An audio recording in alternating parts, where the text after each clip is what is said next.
Bismillahirrahmanirrahim. Assalamualaikum warahmatullahi wabarakatuh. Selamat pagi teman-teman dan selamat pagi juga kepada Ibu Umi. Semoga kita semua dalam keadaan sehat walafiat. Amin. Dan tak lupa saya ucapkan terima kasih kepada dosen kita yang terhormat, yaitu Ibu Umi selaku dosen mata kuliah Metodologi Studi Islam, yang telah memberikan kami kesempatan untuk menyampaikan materi kali ini yang membahas tentang konsep agama, fungsi agama, dan kebutuhan manusia terhadap agama.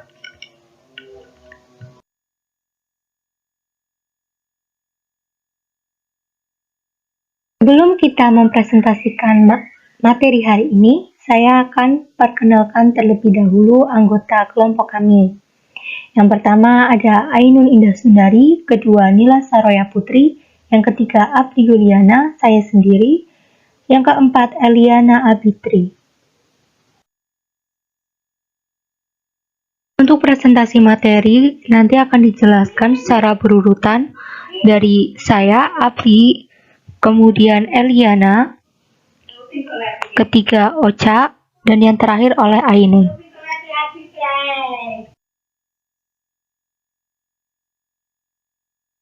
Konsep agama. Tidak ada satupun definisi agama yang dapat diterima secara umum. Para filosof, sosiolog, psikolog, dan teolog telah merumuskan definisi tentang agama menurut caranya masing-masing. Paling sedikit ada 3 alasan untuk hal ini. Pertama, karena pengalaman agama itu adalah soal batin dan subjektif, juga sangat individualistis. Alasan kedua ialah bahwa barangkali tidak ada orang yang berbicara begitu bersemangat dan emosional lebih daripada membicarakan agama. Yang ketiga, bahwa konsepsi tentang agama akan dipengaruhi oleh tujuan orang yang memberikan pengertian tentang agama itu. Dalam arti teknis, kata religion berasal dari bahasa Inggris, sama dengan religi, bahasa Belanda, jin, bahasa Arab, dan agama, bahasa Indonesia. Religi dapat juga diartikan mengumpulkan dan membaca. Agama memang merupakan kumpulan cara-cara mengerti kepada Tuhan yang dibaca dari sebuah kumpulan berbentuk kitab suci. Ditinjau dari bahasa Sanskrit, kata agama dapat diartikan dari susunannya, yaitu a artinya tidak, dan gama artinya pergi. Jadi tidak pergi, artinya tetap di tempat, diwarisi turun-temurun. Harun Nasution mengemukakan unsur-unsur penting dalam agama, yaitu yang pertama, kekuatan gaib. Artinya, manusia merasa dirinya lemah dan berhajat kepada kekuatan gaib tersebut sebagai tempat meminta tolong. Yang kedua, keyakinan manusia yang berarti bahwa kesejahteraannya di dunia dan hidupnya di akhirat tergantung pada adanya hubungan dengan kekuatan gaib yang dimaksud. Yang ketiga, respon yang bersifat emosional dari manusia. Dan yang keempat, paham adanya yang kudus dan suci. Artinya dalam bentuk kekuatan gaib dalam kitab yang mengandung ajaran-ajaran agama bersangkutan dan dalam bentuk tempat-tempat tertentu. Ruang lingkup dan pembidakan agama. Yang pertama, substansi yang disembah. Dalam setiap agama, esensi dari keagamaan adalah penyembahan pada sesuatu yang dianggap berkuasa. Substansi yang disembah menjadi pembeda dalam kategorisasi agamanya. Ada yang memusyrikkan Allah dan ada yang mentauhidkan Allah. Yang kedua, ada kitab suci. Kitab suci merupakan salah satu ciri khas dari agama. Bila suatu agama tidak memiliki kitab suci, maka sulit untuk dikatakan sebagai suatu agama. Yang ketiga, pembawa ajaran. Pembawa ajaran suatu agama bagi agama disebut seperti nabi dalam agama Islam. Para nabi atau para rasul menerima wahyu dari Allah dan menyampaikan kepada masyarakat berdasarkan wahyu yang diterimanya. Yang keempat, pokok-pokok ajaran. Setiap agama, baik agama wahyu maupun agama ardi atau tabi'i, mempunyai pokok-pokok ajaran atau prinsip ajaran yang wajib diyakini bagi pemeluknya. Pokok ajaran ini sering disebut dengan istilah dogma, yakni setiap ajaran yang baik percaya atau tidak bagi pemeluknya wajib untuk mempercayainya. Yang kelima ada aliran-aliran. Setiap agama yang ada di dunia ini, baik agama samawi ataupun agama tabi'i, memiliki aliran-aliran yang berkembang pada agama masing-masing yang diakibatkan karena adanya perbedaan pandangan.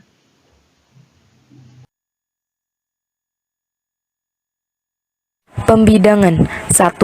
Revealed and non-revealed religions. Revealed religions atau agama wahyu ialah menghendaki iman kepada Tuhan, Rasul, dan kitab serta pesan untuk disebarkan. Sedangkan non-revealed sebaliknya. 2. Agama missionary dan agama non-missionary. Missionary artinya ajaran agamanya masih terjaga keasliannya, dan non-missionary adalah kebalikannya. 3. Klasifikasi rasial geografikal dapat dibagi atas 1. Semitic, 2. Arya, 3. Mongolian.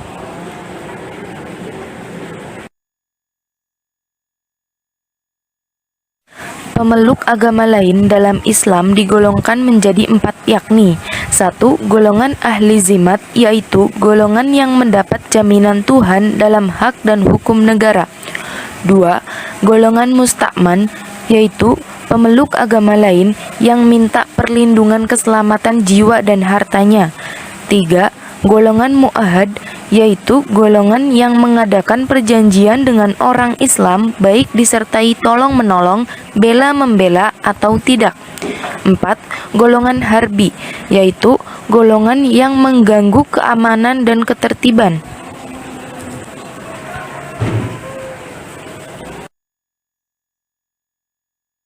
Pembidangan dalam agama Islam. 1. Akidah. Kata akidah berasal dari kata akoda yakidu akdam atau akidatan yang berarti mengikatkan.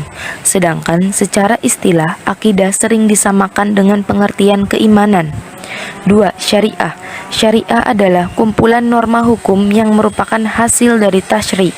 Kata tasyri juga merupakan bentuk masdar dan syariah yang berarti menciptakan dan menetapkan syariah. 3. Akhlak. Secara etimologi, kata akhlak berasal dari bahasa Arab yang berarti budi pekerti. Sinonimnya etika dan moral. Etika berasal dari bahasa Latin ethos yang artinya kebiasaan. Moral berasal dari bahasa Latin mores yang artinya adalah juga kebiasaan. Fungsi agama. Menurut Karl Marx dan Engels misalnya berpendapat bahwa fungsi agama adalah untuk menutupi realitas yang mendasari sistem ekonomi dan mengurasi rasa sakit penderitaan dari masa pekerja. Menurut Durkheim, fungsi agama adalah untuk memungkinkan terjadinya ritual-ritual yang mengikat atau menyatukan masyarakat bersama-sama. Menurut Freud, fungsi agama adalah tak lebih mengatasi rasa takut serta mencukupi kebutuhan-kebutuhan emosional. Banyak ahli berpendapat bahwa fungsi agama adalah untuk memajukan serta mempertahankan perilaku-perilaku moral. Para pendukung teori evolusi modern melihat agama terutama sebagai adaptasi yang berfungsi untuk meningkatkan kohesi kelompok, dan inilah juga yang dikemukakan oleh Durkheim.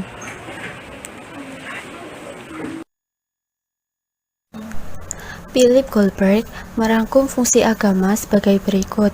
1. Transmisi atau pewarisan, yakni untuk meneruskan ke setiap generasi suatu sense of identity melalui kebiasaan-kebiasaan, cerita, dan kelanjutan historis yang dimiliki bersama. 2. Translasi atau penerjemahan, yakni untuk menolong individu-individu menafsirkan peristiwa-peristiwa kehidupan, mendapatkan suatu rasa bermakna dan bertujuan, dan memahami hubungan-hubungan dengan keseluruhan yang lebih besar atau baik dalam arti sosial maupun kosmis. 3. Transaksi, yakni untuk menciptakan dan mempertahankan suatu komunitas yang sehat dan memberi penuntun terhadap perilaku-perilaku moral dan hubungan-hubungan etis. 4. Transformasi, yakni sebagai pengembangan, kedewasaan, dan pertumbuhan yang terus-menerus menolong umat beragama untuk merasa penuh dan komplit. 5. Transendasi, yakni untuk memuaskan kerinduan untuk memperluas batasan-batasan diri yang dipersepsikan menjadi lebih sadar terhadap aspek kehidupan yang lebih sakral dan mengalami persekutuan atau penyatuan dengan dasar keberadaan yang mutlak.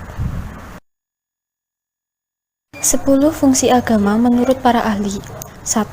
Agama memberikan kedamaian mental atau mental peace. 2. Agama menanamkan kebijakan-kebijakan sosial. 3. Agama meningkatkan solidaritas sosial. 4. Agama adalah agen sosialisasi dan kontrol sosial. 5. Agama meningkatkan kesejahteraan. 6. Agama memberikan rekreasi kepada manusia. 7. Agama berfungsi memperkuat rasa percaya diri. 8. Agama juga mempunyai pengaruh kepada ekonomi serta sistem politik. Kebutuhan manusia terhadap agama. Manusia dikatakan sebagai makhluk sosial, artinya manusia tidak dapat hidup dan berkembang dengan baik tanpa bantuan orang lain. Hubungan manusia dengan sesama manusia dalam rangka memenuhi kebutuhan hidup yang kompleks, yaitu kebutuhan bersifat fisik dan psikis, saling memenuhi kebutuhan masing-masing. Agama merupakan kebutuhan umat manusia karena agama merupakan risalah yang disampaikan Tuhan kepada para nabi untuk memberi petunjuk kepada manusia. Agama dari sudut bahasa atau etimologi berarti peraturan-peraturan tradisional, ajaran-ajaran, kumpulan-kumpulan hukum yang turun-temurun dan ditentukan oleh adat kebiasaan. Agama asalnya dari dua suku kata, yaitu a berarti tidak dan gama berarti kacau. Jadi, agama mempunyai arti tidak kacau. Arti ini dapat dipahami dengan melihat hasil yang diberikan oleh peraturan-peraturan agama kepada moral atau material pemeluknya, seperti yang diakui oleh orang yang mempunyai pengetahuan. Dalam bahasa Arab, agama akan mendapat balasan yang baik dari Tuhan. Dan sebaliknya, orang yang tidak patuh kepada Tuhan maka akan mendapatkan balasan yang menyedihkan di dunia dan akhirat nantinya. Ajaran-ajaran agama memiliki sifat mengikat bagi manusia. Dalam agama terdapat ikatan antara roh manusia dengan Tuhan. Menurut Durkheim, dalam bukunya Gambaran Pertama dalam Bahasa Arab, agama berasal dari kata ad-din. Dalam bahasa Latin, dari kata religi, dan dalam bahasa Inggris dari kata religion. Agama juga menguasai diri seseorang dan membuat dia tunduk dan patuh kepada Tuhan dengan menjalankan ajaran-ajaran agama. Paham kewajiban dan kepatuhan ini selanjutnya membawa kepada timbulnya paham balasan. Orang yang menjalankan kewajiban dan patuh kepada perintah bagi penghidupan keagamaan menegaskan bahwa agama adalah alam gaib yang tidak dapat diketahui dan tidak dapat dipikirkan oleh akal dan pikiran manusia sendiri. Menurut At-Tanwi, dalam buku Kasyaf Istilah Al-Funun disebutkan bahwa agama adalah inspirasi Tuhan yang mengarahkan orang-orang berakal dengan kemauan mereka sendiri untuk memperoleh kesejahteraan hidup di dunia dan di akhirat. Harun Nasution dalam bukunya Islam ditinjau dari berbagai aspeknya yang dikutip oleh Abuddin Nata memberikan definisi agama. Dari beberapa definisi di atas, ada beberapa unsur yang menjadi karakteristik dari agama. Pertama, kepercayaan terhadap kekuatan gaib. Kekuatan gaib tersebut dapat mengambil bentuk yang bermacam-macam. Salah satunya percaya terhadap benda-benda yang memiliki kekuatan sakti. Kedua, percaya bahwa manusia di akhirat nanti akan mendapatkan balasan yang sesuai dengan perbuatan, perilaku, ketaatan terhadap perintah dan larangan agama. Di dunia, jika baik, maka Tuhan akan memberikan kebahagiaan di akhirat, yaitu surga. Jika buruk, maka Tuhan akan memberikan hukuman, yaitu neraka. Ketiga, respon manusia terhadap agama ada masa yang merasa takut dan cinta dengan perwujudan melakukan ibadah. Keempat, kitab suci mengandung ajaran-ajaran yang bersangkutan dengan tempat-tempat tertentu untuk melakukan upacara. Dapat disimpulkan bahwa agama adalah ajaran yang berasal dari Tuhan atau hasil renungan manusia yang terkandung dalam kitab suci yang turun-temurun diwariskan oleh suatu generasi ke generasi dengan tujuan untuk memberi tuntunan dan pedoman hidup bagi manusia agar mencapai kebahagiaan di dunia dan di akhirat, yang di dalamnya mencakup unsur kepercayaan kepada kekuatan gaib yang selanjutnya menimbulkan respon emosional dan keyakinan bahwa kebahagiaan hidup tersebut tergantung pada adanya hubungan yang baik dengan kekuatan gaib tersebut. Pentingnya manusia memiliki agama. Ada 3 alasan. Yang pertama yaitu fitrah. Surah Ar-Rum ayat 30. Ditegaskan insan adalah manusia yang menerima pelajaran dari Tuhan tentang apa yang tidak diketahuinya. Potensi beragama yang dimiliki oleh manusia itu dapat dijumpai dalam ayat 117 surah Al-A'raf, bahwa manusia secara fitri merupakan makhluk yang memiliki kemampuan untuk beragama. Sejalan dengan hadis Rasulullah SAW, anak yang baru lahir memiliki fitrah. Kedua, kelemahan dan kekurangan manusia. Quraisy Shihab bahwa dalam pandangan Al-Quran, nafs diciptakan Allah dalam keadaan sempurna yang berfungsi menampung serta mendorong manusia berbuat kebaikan dan keburukan. Dan karena itu sisi dalam manusia inilah yang oleh Al-Quran dianjurkan untuk diberi perhatian lebih besar. Ketiga, tantangan manusia. Faktor lain sangat penting mengapa manusia memerlukan agama. Manusia dalam kehidupannya harus mengalami berbagai macam tantangan baik luar maupun dalam. Tantangan dari dalam adalah melawan hawa nafsu, yaitu bisikan syaitan. Tantangan dari luar adalah rekayasa atau upaya manusia yang disengaja untuk memalingkan diri dari Tuhan. Pada zaman sekarang sudah menyebar luar obat-obatan terlarang, tempat untuk hiburan malam dan lainnya. Godaan dan tantangan semakin besar, maka dari itu upaya kita adalah harus melawan, karena itu adalah larangan dari perintah agama.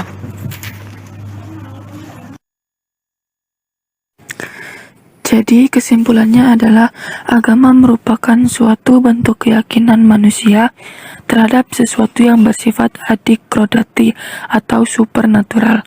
Keberadaan agama sudah ada sejak lama dan menjadi bagian dari sejarah umat manusia.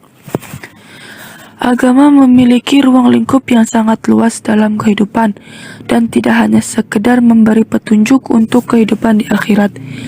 Agama membawa nilai-nilai kehidupan bagi manusia sehingga memberikan pengaruh yang luar biasa dalam kehidupan sehari-hari.